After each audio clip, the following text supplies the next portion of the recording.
Welcome to Open Vision, the space where leaders share how they contribute to a brighter future. My name is Maijke Receveur, and this show is born out of my desire to explore the concept of what I call cathedral thinking, which is a certain kind of consciousness to be willing and take action to contribute to a better and brighter future. And you'll do that probably much like the build of a cathedral without witnessing the end result. We're halfway through Series 1, and I'm delighted to share that we have even more conversations coming up with leaders from different fields across the globe. And if this is your first time tuning in, then I highly suggest that you also take a listen to some of the previous conversations. Each have golden nuggets of insight in business, leadership, strategy, and ultimately creating more positive impact. In this episode, we're talking all things pioneering and scaling up. Maijke Receveur is a start and scale-up strategist and former Chief People and Processes Officer at Lightyear. She joined Lightyear as the second employee. She was part of the management team. She supported and built the company from 6 to over 600 people. She also built the foundation of the company culture and managed multiple crises, including the bankruptcy in 2023. A little bit of background on Lightyear, which was born after a couple of students who were part of the solar team Eindhoven launched the startup. They participated in the World Solar Challenge, which is the world's biggest innovation and engineering challenge that drives decarbonization through sustainable mobility. I specifically wanted to talk to Maijke because of what Lightyear accomplished in 6 years. Truly pioneering, really building the first all solar powered commercial car. And that requires a myriad of things, but I think people and processes is amongst the essentials. So we're going to talk all things scaling, raising capital, people, processes, failure, and impact. Welcome, Maijke. Thank you for being here. Thanks a lot. Looking forward to this conversation. Me too. So I always start off asking people what their definition of positive impact is. So what is yours? I would say impact is a way of value creation, and that goes beyond a single individual. So for the bigger collective, I would say. Nice. And how did your journey at Lightyear start or come about? Well, I was studying at the Technical University of Eindhoven, and they participated in one of the challenges in Australia. And after some years, they invited me while I was graduating to join a potential startup, which turned out to be Lightyear. So I decided to join a consultancy company first to learn from other companies actually, and to learn what it actually means to run an organization. However, I noticed that I was really driven by the mission of Lightyear. And so after half a year, I decided I would still join them. And what I learned is that even though I still did not have all the knowledge and the experience, of course, after half a year of consultancy, well, being true to yourself and daring to ask questions and looking for answers can bring a lot already. And that's what I did. Yeah. So you say that being courageous and authentic and curious are actually key to having success in that role, in that environment. Yeah, and I think in the beginning it was really easy because we were seen as the students, still a bit like a student team, and people were really easy to open up. You could always easily ask questions. People would already feel like, yeah, you're still a student, so if you would ask like a dumb question, then it was okay in a way. So I think over time it became more difficult for me to keep on pushing myself, to keep on asking the things I did not understand, or searching for answers, or daring to share that I was unknown about a certain topic, which of course is something logical, but yeah, while getting more mature as an organization, you sometimes feel that people expect you to know more. What do you think is the thing that is challenging that type of car based on solar energy versus, let's say, a hybrid or hydrogen, or what we see now, electrical vehicles taking over the market? Why is that so hard to enter that market? It's a big market, a complicated market with big players, lots of money. And in order to drive on the sun, you need to have a super efficient car. So in the end, the design of Lightyear, the architecture, was more about all the efficiency. And of course, the solar panels or the integrated solar panels were an important part. But if you would not have an efficient car, it would not have made sense, because then you could turn on your heater or your airco, whatever, based on the sun, but not really drive kilometers. Yes. So that requires like a whole new car development, and that costs a lot, takes a lot of time. And then you need a lot of suppliers that trust you, that are willing maybe to develop with you. And if they are not, then you have to do it in-house. Both requires, of course, lots of money, especially upfront, a lot of hardware. So yeah, that's a big challenge. And I would say if you have like a big starting capital, you could maybe have taken a more efficient way towards the end product. But if you have not, you have to continuously show results in between. And I noticed that often these results are not fully in line with a logical way to develop your car. So sometimes you have to show, for example, a demonstrator car to show people what you actually have in mind and what it looks like. That might not be relevant for the engineers that want to test something, for example. So it even takes extra money to raise money in between. Wow. And when did that process of raising money start for you guys? Already. In the beginning? Yeah. So then it was a friends, family, fools setup. Quite some investor cafes, so where people were invited. And then we had the luck that we had the network of the solar powered car challenge, so to say. So quite some companies already knew about the concept and were really willing to support the idea. That was a great phase, I think. Yeah. And you and I actually were introduced by someone who did a couple of emerging leader programs internally at Lightyear. Yeah. So how was it for you? Because you joined the company quite early on, I'd say, in the leadership team. And then you had the management team, you had different managers, maybe in the engineering team. How is it to develop not only a new product from scratch, dealing with investors, and then also building this business and being a leader yourself in that context? Very, very long question. Well, it reminds me of one of the videos a former colleague of me shared with me once that I often use to explain how it feels. And that's a video about building a plane while flying. And I think that's the perfect metaphor of what it feels like. Because you are running an organization, you're hiring people, you are developing a concept, you're still getting money in, and everything's just happening at the same time. And it keeps evolving, so you have to rebuild parts or build new parts. So it has a really high pace, a lot of change continuously, but a lot of energy and motivation as well. So for me, it's like a perfect storm in a positive way that can easily flip as well sometimes. So you all have to be really aware and really focused on your end goal and provide clear guidelines, especially when growing bigger. It's getting more and more important. You use the term guidelines, and I think a lot of organizations, they have a standard or rules. Why guidelines? In the beginning, we always strived to be an organization where people could be really free in their work, and so have high levels of autonomy. Because we believe that if people have high levels of autonomy, especially in innovative or creative environments, this is something that you need to provide. Yeah.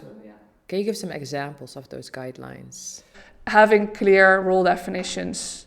When the teams were becoming bigger, this became more challenging because people were uncertain whether it was something that was part of their responsibility or someone else's responsibility, not willing to intervene. So even though it felt a bit of counterintuitive for us to provide more guidelines, in the end we noticed that it worked. Because it has a sense of freedom in it as well. Like a guide, it's like we are guiding you towards, but you can also deviate a little bit if you feel like it's necessary. Yeah. Well, personally, I would say that if you want to have a consistent organization, it is important to have a clear fundament. These should be the rules, like values or cultural aspects or ethics.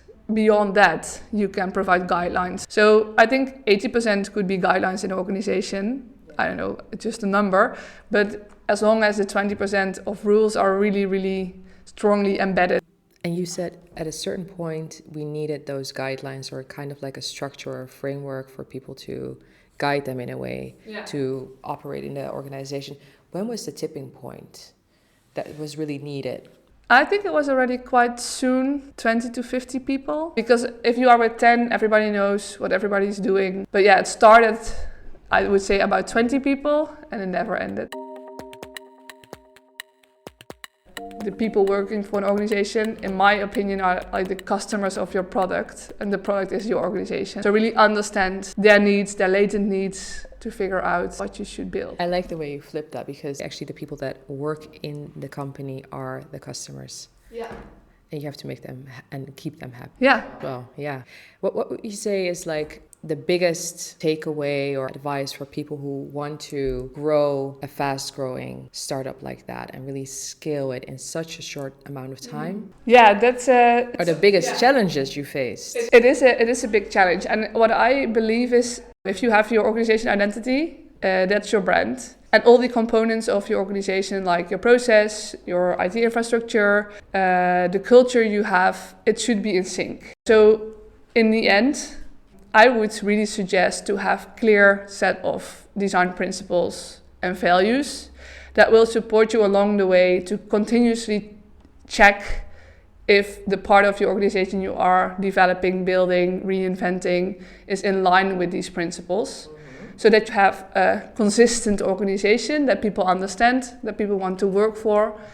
How do you go about finding and hiring the right people? If you have these principles clearly defined, you can translate that into your hiring process as well. And that's something that in the beginning we did not have yet. And we really hired on culture fit. And yeah, I would say that really helped us. We had a really low turnover rate, super motivated people, high eNPS, Net Promoter Score. I would say really, really include your design principles and your culture aspects in your hiring process. And do not only look for like the hard skills, so to say. We talked about this a little bit before. But as a fast-growing scale-up, I'm going to call it a scale-up because from 10 to 600, that's major. Yeah. You have, I say, also this tension between the founding team, they're pioneering, they have a vision. Then we have the financial runway, we have to deal with investors, we have to deal with people and processes. That tension between doing good, because I think the vision and mission is really clean mobility, impact driven. But then there's also the financial pressure and you have to keep investors happy, etc. How do you deal with that tension? Was there any? For sure there was. Well, to start with, I think that a lot of people sometimes expect that creating happy people or having a positive impact on people takes a lot of money. I strongly believe that that's not the case. It's really about understanding their needs, and you often can meet it with way less money or creative solutions. I think the biggest tension was visible in the development of the car, where we had to decide sometimes between kind of material, for example. And then sometimes we agreed to include a material that might not have been the most sustainable material to pick from, but did add in efficiency, for example, to show the world that it was actually possible. So then we made the decision that for that specific moment of time, because we were still in development, that this was more important, because otherwise we would not be able to achieve the bigger mission in the end, where we actually would compensate for early design decisions that might not have been the most sustainable ones. Sometimes that was difficult, and I think it's good to have an internal discussion to at least be conscious about decisions that might not be perfectly in line with your end goal. Mm-hmm. And for me, that's all about, like, values are super important, but it's not that you have to continuously be 100% in line with your values. It's something that you can strive for. And I think then being open, transparent and honest, maybe about failures or missers or conscious decisions that are not in line with them, it's okay as long as you communicate them clearly and your arguments with it. And you used the word proof. So I feel like in the beginning, because you were pioneering, you had to prove a lot of the things that you were doing. And that was towards the investors mostly, or? It was towards investors often, but as well for ourselves, of course. And it helped to hire people as well, because it was more visible sometimes to, show a concept car, for example, than just to have drawings on a wall somewhere in the office. But it were all stakeholders around us. It was suppliers, It's such a big dream, and we all envision something, but well, to make it clear to people what you envision actually and what it looks like and how it works. So yeah, it's important to visualize and provide experiences to people to understand a bit of what you envision in the end. Yeah. So you just use the analogy of building the airplane while flying it and realizing a dream actually. And that takes, a lot of trust and confidence. And so it was good to prove also for yourself, hey, we can do this. Hey, it is possible. What would you say to people with an idea and a dream to make positive impact, and they say, wow, I don't know if I can do it? I was thinking about the concept of authenticity and trust. And I truly hope that within organizations we become more mature as well. And we dare to be ourselves, to be more authentic. That comes with trust because it feels risky or uncertain to make maybe the not popular or the uncommon decision. But I think that's how you bring change. So for all the people that have these ideas, I would say be authentic. So dare to believe in yourself. Find people that dare to share your dreams and just do it, even though it might feel uncomfortable. I love that. I think for many people it's hard to deviate from the norm because like you say, it's like, ooh, what's going to happen with how people perceive me? And if I fail, then what is my reputation going to look like? And therefore we're staying in a certain lane. And I say, if you want to color outside of the lines, you have to be authentic. And you also have to be a little bit courageous because people are going to look at you like a bunch of students building a solar powered car. What? And then it does happen, right? But that's that authenticity and confidence. Yeah.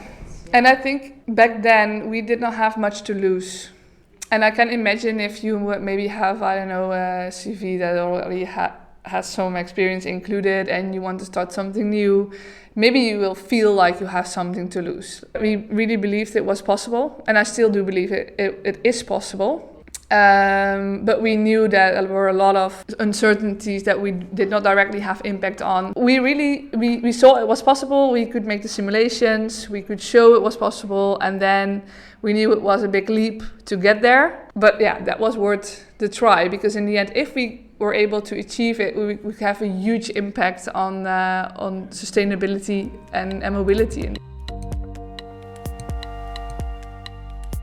Yeah, so you would say that the possible outcome of making that positive impact outweighed the fear of failure or the idea that it was impossible. Yeah, and I must say that one of the biggest disappointments for myself during bankruptcy was that I was afraid that people would be demotivated or given the advice like, look at Lightyear, they did not make it, so why would you even start? But if you look at what we actually achieved by the amount of money that we raised, it's really impressive. 100%. What do you think is some of the byproducts that were created in creating this car that are still very relevant and impactful? And we inspired a lot of people, we improved a lot of technology.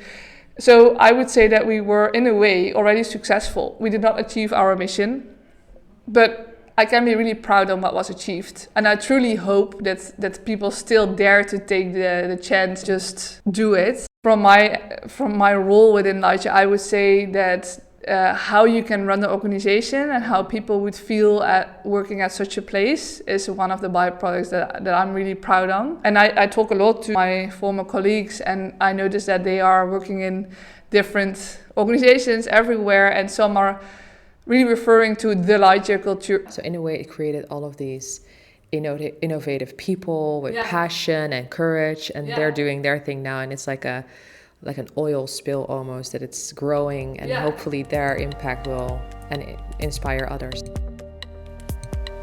As a fast-growing Scale Up, obviously you have bumps in the road, and then this Scale Up ended in a bankruptcy. Mm-hmm. But can you tell me about navigating those bumps and challenges while, again, building that plane, or in this case, the car? Yeah, I think to start with, it's really important that people understand really early on, before actually being hired, that working in a startup or a Scale Up is really fun, but it has to suit you. And it comes with challenges, uncertainty, and chaos.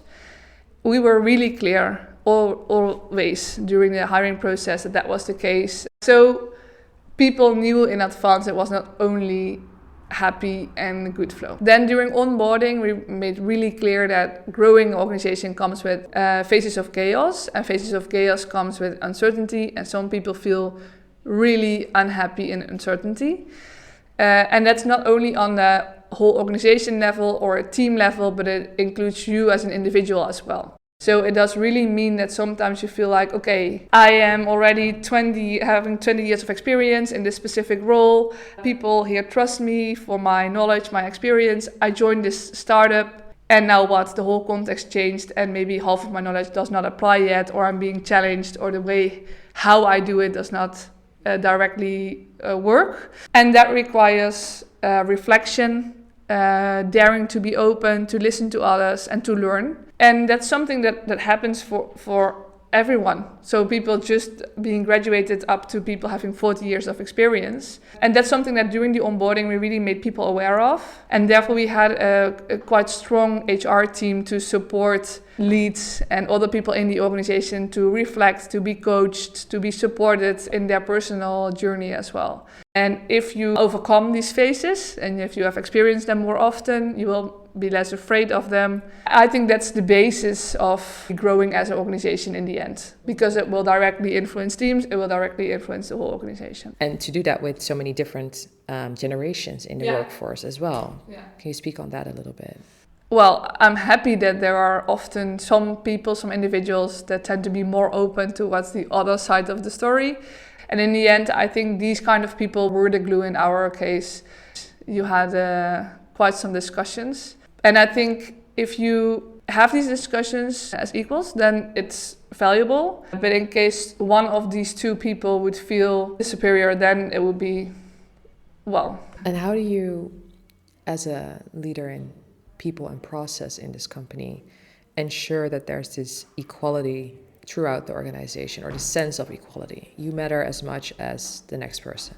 In the end, especially while growing, it will be really difficult to keep track of everything that happens in teams. So in the beginning, it was easy if you would see something that was, well, not in line with having a low level of hierarchy, for example, then we could point it out, have a discussion, and talk about how we would do it next time. And then over time, we had HR business partners. But in the end, I think to really influence a big organization, it's really about setting the example. And in order to do it really well, you have to set a strong vision for your leadership style. And I think that's something that we might have done better or earlier on within Lightyear. I think over time we did that, but because we had such high standards of autonomy, we really did not want to tell people how to lead. That was a bit of a pitfall. That's one of my personal learnings, I would say, to really define it clearly and to really showcase that. So what was your vision to start with? Is it like a personal leadership vision, or did you share it amongst the leadership team? No, yeah, I would always say that the collective vision of an organization is more important than your individual one, because that creates the consistency and the coherency in the organization. So for me, that would mean that you would have, for example, discussions about different dilemmas. And I think if you have these kind of discussions up front before the dilemma actually happens, that does support you in understanding each other's perspective, the interpretation of the values.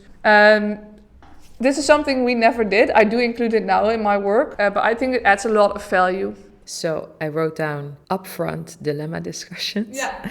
I think that's super powerful because you take away the personal, emotional involvement in that. I do want to talk a little bit more about navigating the bumps, but before we do that, you used the word coherence. I thought that was a very beautiful word in talking about organizational design and growing together as a collective within a fast-growing skill-up. Yeah. What does coherence mean to you?